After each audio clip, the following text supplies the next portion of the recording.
Hello नमस्कार, जय हिंद दोस्तों। देखिए, तापमान मापने का 4 पैमाने हैं। चारों के बीच हम संबंध कैसे निकालें, ये देखिए। पहले सेल्सियस पैमाने पर गलनांक बिंदु या जमा बिंदु कितना होता है? 0 डिग्री सेल्सियस। और क्वथनांक कितना हो गया? 100 डिग्री सेल्सियस। फ़ारेनहाइट पर जमा बिंदु हो गया 32 डिग्री फ़ारेनहाइट और क्वथनांक हो गया 212 डिग्री फ़ारेनहाइट। केल्विन में जस्ट ऐसे देखिए, 273 केल्विन पर जमा बिंदु हो गया, 373 केल्विन पर क्वथनांक हो गया। रोमर पर देखिए 0 डिग्री रोमर पर गलनांक बिंदु हो गया, 80 डिग्री रोमर पर क्वथनांक हो गया। तो चारों के बीच देखिए संबंध कैसे निकालें। पहले सेल्सियस है तो सेल्सियस के सेल्सियस सी लिख देंगे और इसमें से जमा बिंदु घटा देंगे, हटा दिए। फिर क्वथनांक में से हम गलनांक घटा देंगे। तो देखिए क्वथनांक कितना है? 100 हो गया, गलनांक 0 हो गया तो घटा दिए 0। फिर बराबर, चारों पैमाना बराबर है हमारा, इसीलिए सारे को बराबर करेंगे। तो देखिए फ़ारेनहाइट में एफ मतलब फ़ारेनहाइट हो गया, गलनांक बिंदु कितना है? 32 डिग्री, तो 32 घटा देंगे। फिर देखिए 212 डिग्री क्वथनांक है तो उसमें 32 घटा देंगे, तो 212 माइनस हो गया 32 डिग्री। फिर बराबर कर देंगे। फिर केल्विन में देखेंगे, केल्विन में कितना है? सबसे लोअर टेम्परेचर 273 डिग्री केल्विन। तो के में से 273 घटा देंगे, फिर 373 में से 273 घटा देंगे।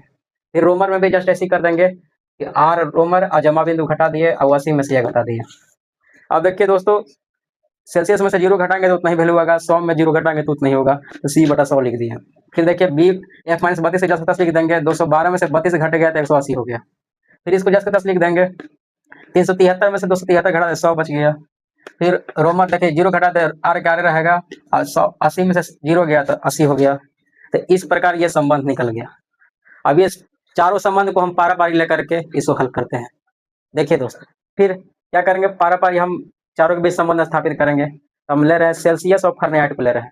जब सी बटा में 100 बराबर एफ माइनस 32 बटा में 180 हो, इसको निकालिए, हल करिए। देखिए यहाँ पर क्या करेंगे? क्रॉस मल्टीप्लिकेशन कर दिए, तो गुना हो गया सी इंटू 180 हो गया। फिर 100 से इसमें गुना होगा दोनों में, तो 100 इंटू एफ माइनस 32 हो गया। अब देखिए ये काटिए, एक 0 से 0 कैंसिल हो गया। फिर 2 से काटेंगे, 2 पचे 10, 2 9 18, तो 9 सी बच गया, यहाँ 5 बच गया, एफ माइनस 32 हो गया। अब देखिए 5 यहाँ गुना में है तो भाग में ला देंगे, तो 9 सी बटा 5 बराबर एफ माइनस 32 हो गया। अब फिर क्या करें? 32 यहाँ माइनस में है, इधर आएगा क्या होगा? प्लस में होगा, लेके आए तो प्लस में हो गया 32। यह बराबर हो गया 9c/5 प्लस 32। इसी को हम सजा के लिख दिया दोस्तों। ये हमें फ़ारेनहाइट और सेल्सियस के बीच संबंध स्थापित हो गया।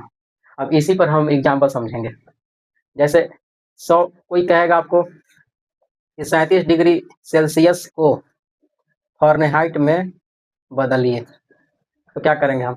एफ बराबर हो जाएगा 9, 80 की जगह कितना रख देंगे? 37 रख देंगे, 37 बटा 5 प्लस 32।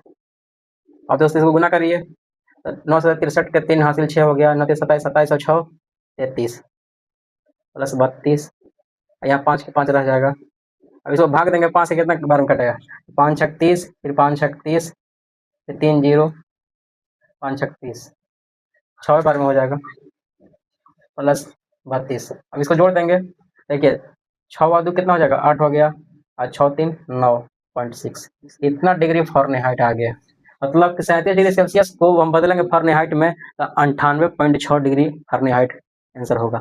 यही हमारे पूरे शरीर का टेम्परेचर होता है। थैंक यू दोस्तों।